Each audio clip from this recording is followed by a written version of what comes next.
Hello বন্ধুরা, আজকে আমি যাব শেওড়াফুলির ফলের মার্কেটে। আমরা অনেকেই দেখেছি যে শেওড়াফুলি থেকে অনেকে ফল নিয়ে আসছে, অনেকে শেওড়াফুলি থেকে জল নিয়ে এসে বাবার মাথায় ঢালে, কিন্তু শেওড়াফুলি অনেকেই আমাদের যাওয়া নেই। তো আজকে আমি সেই জন্য এই ভিডিওটা বানিয়েছি যে শেওড়াফুলিতে ওখানে ফলের মার্কেটটা কেমন হয় আজকে আমরা দেখব। ওখানে নাকি ফলের দাম অনেক সস্তা হয়, অনেক নাকি কম দামে পাওয়া যায়। তো আমি সেই জন্য বেরিয়ে পড়লাম। এখন আমাদের ওখানে স্টেশনে আছি, কামারকুণ্ডু একটা স্টেশন বলে একটা জায়গা আছে। তো ওইখান থেকে আমি ট্রেনে চেপে পড়েছি। এখন তো ট্রেনের মধ্যে আসছি, এখন যাচ্ছি যেতে। তো দেখা যাক এবার শেওড়াফুলিতে কী কী রকমের ফল আছে, কত ধরনের ফল আছে। নেমে পড়েছি শেওড়াফুলি স্টেশনে, আপনারা দেখতেই পাচ্ছেন স্টেশনটা। অনেকের দেখা নেই, আপনারা একটু দেখে নেবেন। আর ভিডিওটা যদি ভালো লেগে থাকে অবশ্যই একটা লাইক দেবেন। আর দেখুন এখন আমি যাচ্ছি ফলের বাজারের দিকে। কোথায় ফলের বাজার সেটাকে একটু দেখব। আমিও আসিনি যদিও বা কোনো দিন, এই জিজ্ঞেস করে করে আসতে হচ্ছে। দেখি কী রকমের ফল পাওয়া যায় এখানে। শুনেছি একদম স্টেশনের গায়েতে নাকি ফলের বাজারগুলো বসে। তো আমি তো স্টেশনের প্রায় শেষের দিকে চলে এসেছি। এখানে রেলগেটটা আছে, সবাই বেরোচ্ছে দেখে আমিও ওদের দেখা দেখি পেছন পেছন যেতে লাগলাম। দূরের দিকে দেখা যাচ্ছে সব ফল বিক্রি হচ্ছে, মনে হয় ওখানটাতেই হবে। তো দেখা যাক, ওই অবধি আমি গিয়ে তারপরে দেখছি যে এখানে কিছু ফল টল আছে নাকি, বা কেমন কি দাম, নাকি অনেক সস্তা হয়। হ্যাঁ, তো এখান থেকেই দেখতে পাচ্ছেন এখান থেকে ফলের বাজার শুরু হয়ে গেছে। খুবই সস্তা বলা চলে, বেশি দাম নয়, খুবই সস্তা। এখান থেকে অনেকে দূর দূরান্ত নিয়ে যায় ফল, এখান থেকে ফল নিয়ে গিয়ে অনেকে ব্যবসা করে।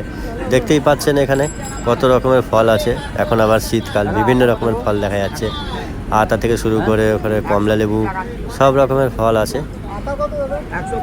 এখান থেকে নিয়েই তো লোকেরা ব্যবসা করছে বেশিরভাগ, কেননা এখান থেকে পাইকারি রেটেও বিক্রি হয়, আবার খুচরোও বিক্রি হয়। আপনি পাইকারি রেটেও যেমন কিনবেন, খুচরোতেও ঠিক হয়তো কিছুটা হয়তো বেশি পাবেন, পাইকারি রেটে একটু কম পাবেন আপনি।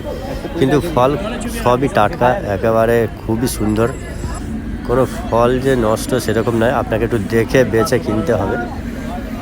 আর বুঝতেই পারছেন ওখানটায় এমন একটা এলাকা, আপনাকে সব কিছু নজরটা ঠিক রাখতে হবে। যখন জিনিসটা কিনবেন ওখান থেকে ভালো করে দেখে কিনবেন, ঠিকঠাক মাপটা হচ্ছে কিনা, বা ঠিকঠাক আমাদেরকে ওজনটা করে দিচ্ছে কিনা, সেই সব জিনিস দিকে আপনাকে একটু ধ্যান দিতে হবে।